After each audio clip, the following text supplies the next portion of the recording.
The Alamo. Its very name is iconic.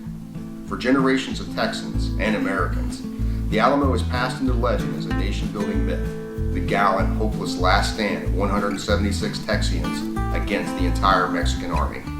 But most of the heroic story we grew up with watching on TV or movies is just that, a myth. Today on Little Wars TV, we return to the Alamo 187 years later for a truly massive war game played across a sprawling 15mm scale model of the Spanish Mission Complex. It's one of the most visually spectacular games we've ever played. How long can our rebels hold out? How many casualties can they inflict on the Mexican army before they are totally overrun? And what if we told you that the true story of this battle in March 1836 is actually one of gross incompetence, flagrant disregard for orders, and pure military folly? Sounds perfect for the guys here at our club, doesn't it?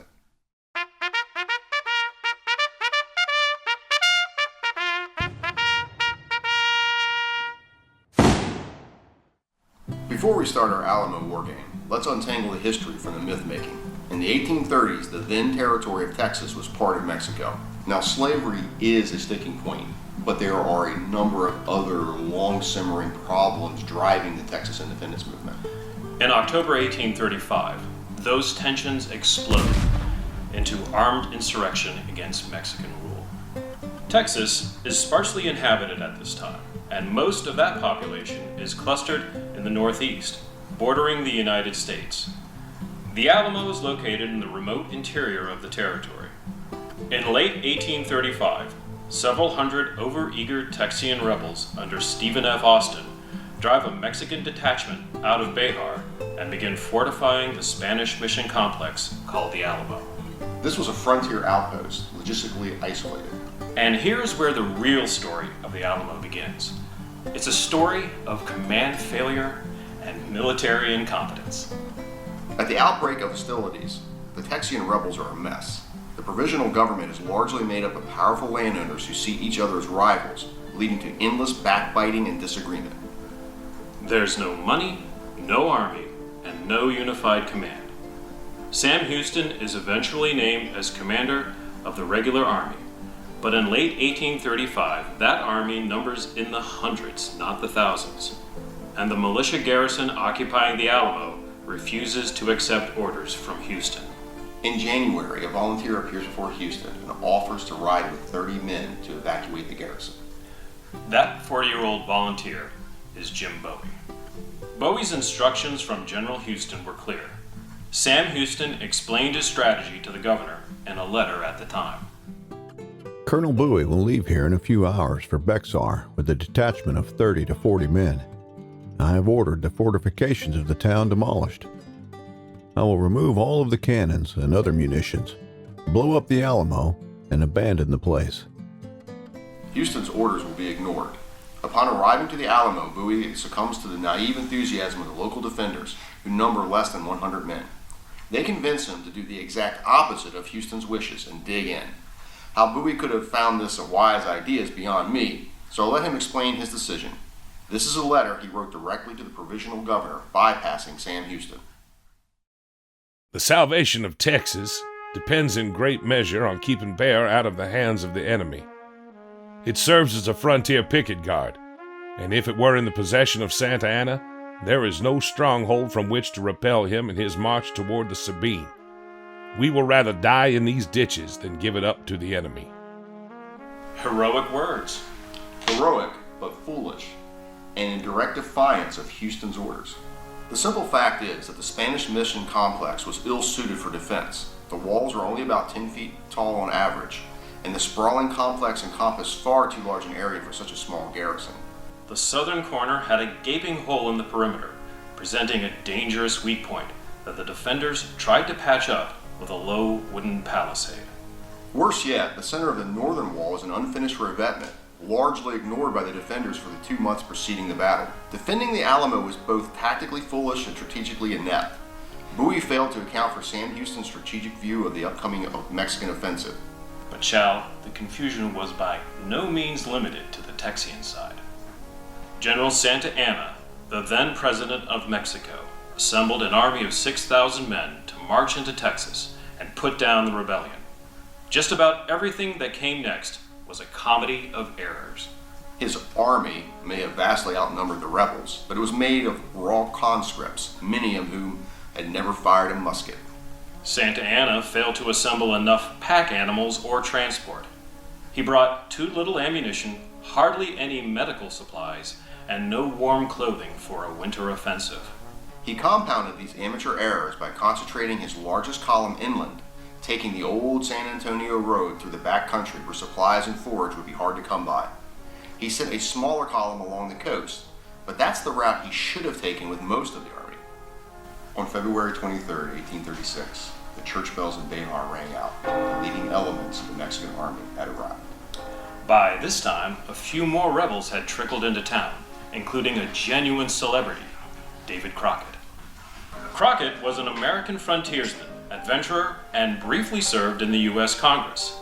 He was no military mastermind, but his unexpected arrival at the Alamo was a major morale boost for the rebels, who by now numbered between 175 and 200 men. Texas's provisional governor sent Lieutenant Colonel William B. Travis to the scene, which only served to muddy the local chain of command. Unable to agree who was actually in charge, Bowie and Travis decided to share command. They went awry immediately when Bowie sent an emissary to Santa Anna without Travis's consent. Santa Anna refused to accept Bowie's offer of honorable surrender, and only now did the rebel leaders finally accept that they would have to fight it out until reinforcements could arrive to save them. As both sides settled into a brief siege, the military folly continued. The Texians had failed to stock firewood or enough food provisions inside their new fortress, displaying a glaring lack of foresight. The Mexicans weren't in much better shape logistically. Why Santa Anna didn't simply screen and bypass the Alamo continues to baffle military historians. Then again, the Napoleon of the West could have waited another 24 or 48 hours for the arrival of his 12-pound artillery. Ultimately, after a 13-day siege, Santa Anna orders a nighttime assault. This assault lasts 90 minutes, confirming just how weak the supposed fortress really was. It sounds pretty hopeless for the defenders then. Tactically, yes. There's no chance the Texians can withstand a full assault. That's not how we're going to measure victory today. Instead, this is a question of how many casualties the Texians can inflict before being overrun. Historically, Santa Anna commits almost 2,000 troops to the attack and suffers 500 casualties. The exact figures are still debated, but 25% losses is significant. Well, the Texians had hoped to inflict more. Famously, they claimed that they would sell their lives 10-1. Historically, it was more like 3-1. Maybe our rebels can do better today. The wargame we're about to play is the brainchild of David Good, a Maryland wargamer who very kindly offered to run his game for us at the club. So everything you're going to see in this amazing battle, the scenery, the models, and even the rules, come to us courtesy of David. Honestly, I'm 70 years old, and I was just the right age, first for David Crockett, King of the Wild Frontier, the Disney series, Tess Parker. And then shortly after that, of course, in 1961, I would have been about 10 years old. John Wayne came out with his Alamo, which I thought was just the coolest thing I'd ever seen in my whole life. When this Alamo came available, it's a Blue Moon product, I believe. When this came available, it was just like, I gotta have this. David's Alamo Mission Complex is a stunning model, but one that he openly admits takes as much influence from John Wayne and classic movies as it does from the historical structure dating back to the early 1700s. If you'd like to explore the historical site as it appears today in the heart of downtown San Antonio, one of the most popular videos here on Little Wars TV is an 8-minute walking tour of the Alamo. For now, let's meet our teams for the game and explore the model we'll be using to recreate this iconic showdown 187 years later. It's just a bunch of Texans. What's the worst that could happen? I think we need to figure out a strategy. I think we should probably put pressure along the whole wall, but whoever's got the far corner of there to get to that door is probably the primary assault. We got to make sure we keep pressure so they can't reinforce it. We have 2 columns on that side, so the idea is to hit that unfinished revetment and the door. And the door, and then we've got 2 other columns on the other side, every corner, and I think those which probably approach. I would stay away from those cannons there. Yes. And those cannons there. Yeah, those cannons there. They look bad. Well, there's a lot of cannons everywhere. Right. Cannons everywhere. Remember, we're Mexicans, not Mexicant. Oh, for God's sake, shut that. Okay, so in today's massacre of the Texians, I will be playing Colonel Travis. I will be playing Crockett, and I will be commanding the chapel, the palisade, and the main gate area here, and hopefully holding back the Mexicans as well as I can. And I'm Josh, and I will be playing Bowie if he's healthy. We're going to do a die roll to see whether he's in bed or not. And I'll be commanding the, the Western Wall. I'm Ed. I'll be playing Blaseby of the New Orleans Grays. Have we asked for terms? We did, and they were rejected soundly. They were rejected soundly already. Well, we haven't had the room to keep them anyway. No, that's true. So I guess the idea here is not to avoid dying, but to die with as many Mexicans as possible. I'm taking out as many as I can. Muertos por todos. If they want my rifle, they can come and get it. Okay, so there are some issues with the defense of the fort. I'm a little concerned about the revetment at the northern wall, which the Mexicans apparently can just scale as if they are ladders. And that door over there by the convento. Yeah, the little not-so-secret door, which I somehow feel there's a Mexican column going to be running right up that little trail. And once they're in, we're pretty well screwed at that point, once they get in any place. Well, what do you suggest? Do you collapse the defense right now? I mean, you're defending too much. No, if we collapse the defense right now, then we just give them a wall to come across. So unfortunately, I don't think that would be an option. I think it'll happen, though, inevitably in its own good time anyway. But I guess if you decide to de-man your walls, maybe let the rest of us know before you do so. Oh, you can count on me, Skip.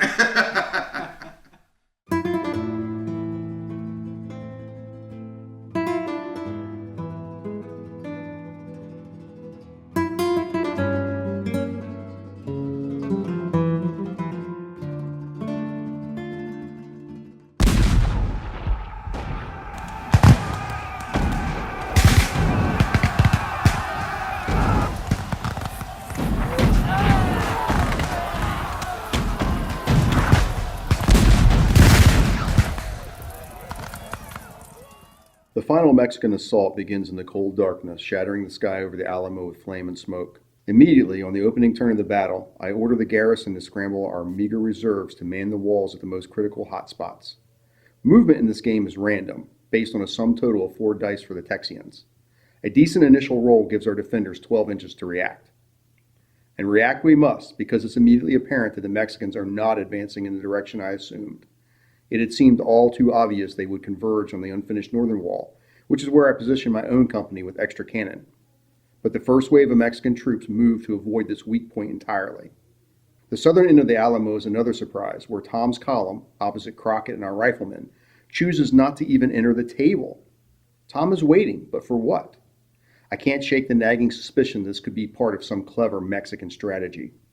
Worried that Tom's delay in the southeast is some kind of trap, Crockett and our best riflemen remain in position instead of redeploying elsewhere.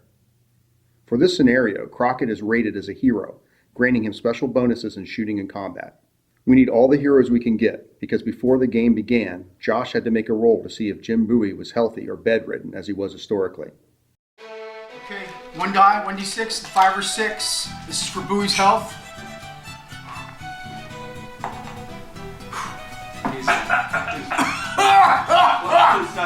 That is tuberculosis. My tuberculosis is kicking up real good.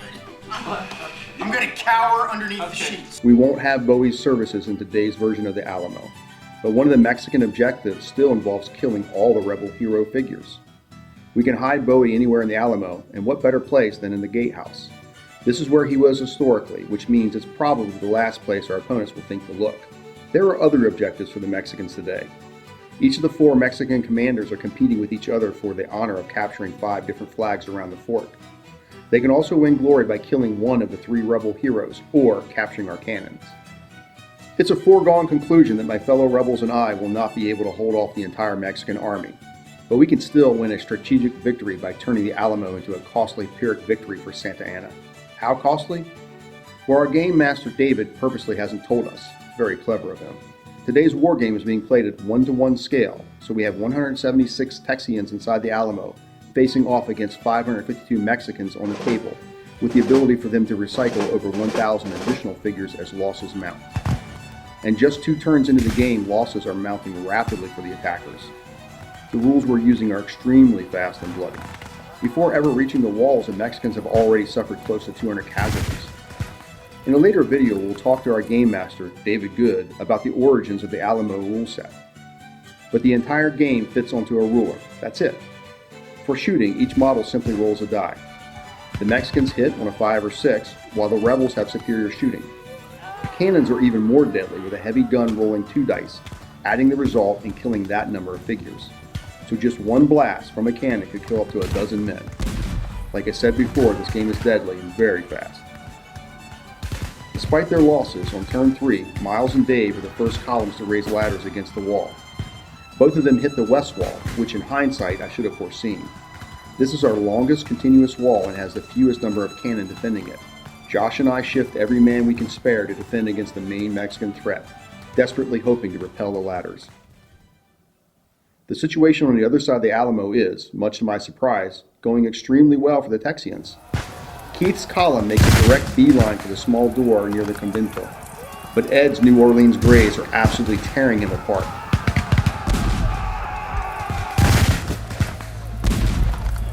The volume of fire is spectacular, leaving a trail of bodies and severely blunting the Mexicans' advance.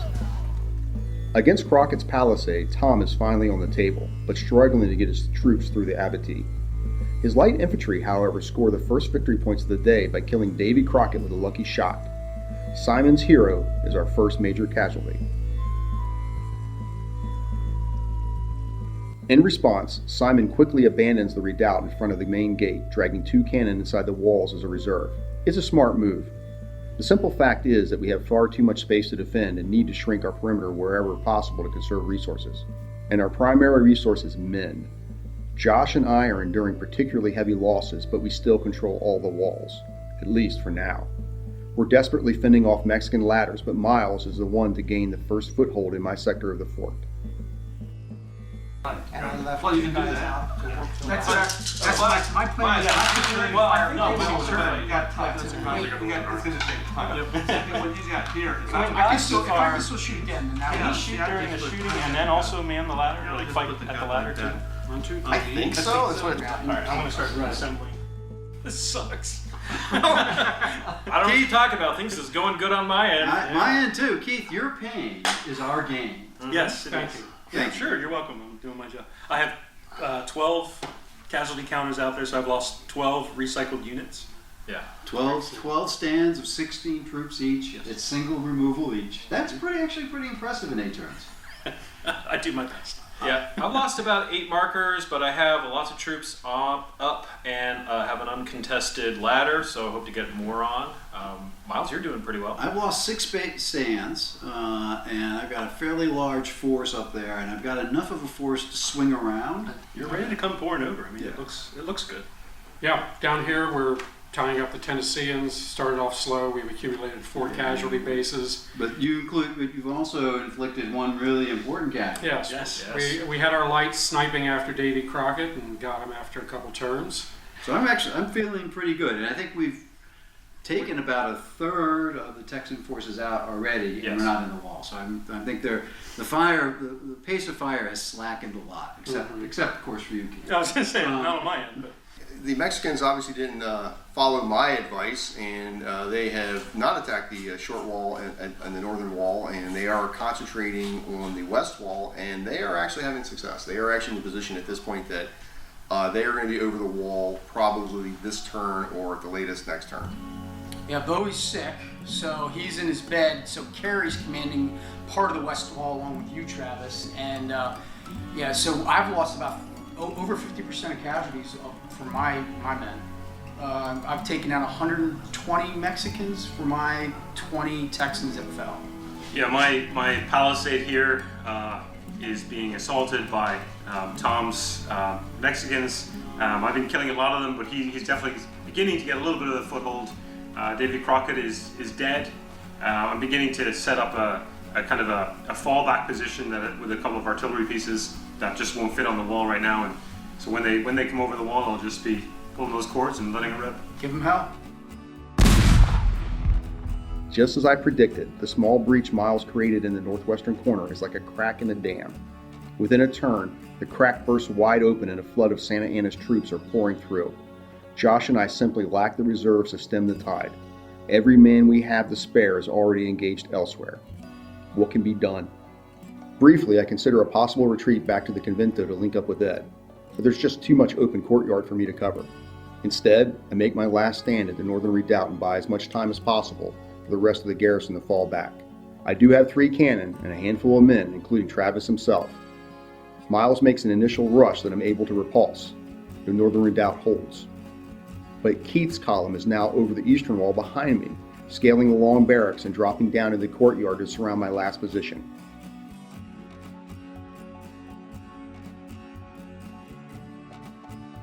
But there's still hope at the southern end of the Alamo, where Simon continues holding the wooden palisade and Josh's surviving defenders man the fearsome 18-pound cannon anchoring the southwestern bastion. Unlike my hopeless position, Josh could still make a break for the chapel, or convento, to link up with Ed and Simon. I have a few men that I put in the middle in the courtyard just as a last defense. On a bright note, we've done real butcher's work over on my end, thank you. Yeah, Blaze, these guys did. Yeah. How many casualties have the Mexicans 16. 16. 16 times 15? Yeah. 160 I plus. can't count that high. It's 240. That's a lot of guys. That's On a lot the of other guys. hand, they are coming over the barracks. They keep on recycling troops, so it doesn't seem like they're ready to break it all. The Mexicans, you can look around the table and see the various commanders, and the casualties are piling up. We've now at this point recycled, 30, 40 plus. It's hard to keep track. I know I probably have 15 or 16. And we are inching closer to our break point. Luckily, the Texians don't know it. They have to be wondering if it's close, given the massive casualties. As the defenders, the Texians don't know the Mexican breakpoint, but we can see the casualty markers piling up, especially for Keith and Miles. But it's at this point in the battle when I suffer one last notable casualty on the northern redoubt. Now you got Travis with the sapper and outnumbering. Which one is you want to start with the sapper? Yeah, so you're plus plus two, and I'm plus Okay. 1. Who's the guy? 6, 5. Travis goes down on the third sapper. Well, I got 2 out of 3. Travis is dead. I got 2 out of 3 sappers.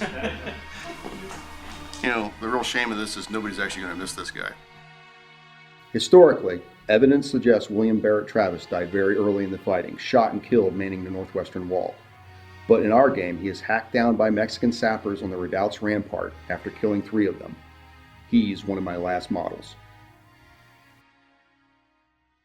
Guess who's in charge now? I am. Captain William Blaseby of the New Orleans Grays. Travis is dead, Bowie's missing, and Crockett was killed early in the fighting. Simon's position along the wooden palisade is among the last to fall, now being attacked by Tom from 2 directions. We hold just 2 positions, the chapel and the convento. Of our original 176 men, just 25 remain. It's well and truly hopeless. There's confusion everywhere. It's still dark, and smoke is billowing from the rooftops. You know what that means. I have the perfect cover to try and escape. Simon's survivors are trapped in the chapel, but I order my remaining Grays to hop over the eastern wall and make a break for it. Will any of them make it through the Mexican lines? I don't know, but we'll take our chances. The only other question is whether Santa Anna's army suffered enough casualties for our version of the Alamo to be considered a Pyrrhic victory. But my boys don't intend to stick around and find out. The Texian players did not know this ahead of time, but the Mexican threshold for losses in the scenario is 50 casualty markers for a minor defeat and 75 markers for a major defeat from storming the Alamo. 1 casualty marker on the table is equal to 16 men, so that represents losses in the 800 to 1200 figure range.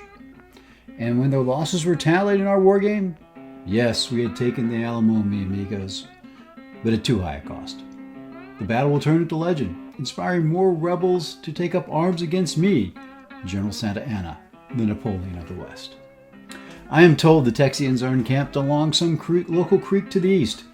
I shall march on them with all speed and allow Don Keith to regain his honor by commanding the attack. What could go wrong? the game went very well. I'm really pleased with it. I think it flowed pretty much the way Rich Hassenauer always told me it would, which is the Mexicans take it on the chin, they get slaughtered all over the place, but eventually they get over the wall. And as soon as they're over the wall, I think you found out that you pretty much wrap the Texans up pretty easily. Just pockets of guys left. Good game. All right. I took no shots at you. Yeah, thanks. We died historically on your game. Good game. Well fought, Ed. Now, always a pleasure. Yeah. We hope you enjoyed our Alamo Wargame. It was an absolute nail-biter, and I think all the Texian players were genuinely shocked to learn that somehow we just barely won the game. And what a game it was. Thank you to our Game Master David Good for making it possible. Tune in next time for an interview with David about the rules and how he made this spectacular tabletop. Remember, if you want to download a copy of the scenario and the rules used today, visit us at littlewarstv.com to get everything for free.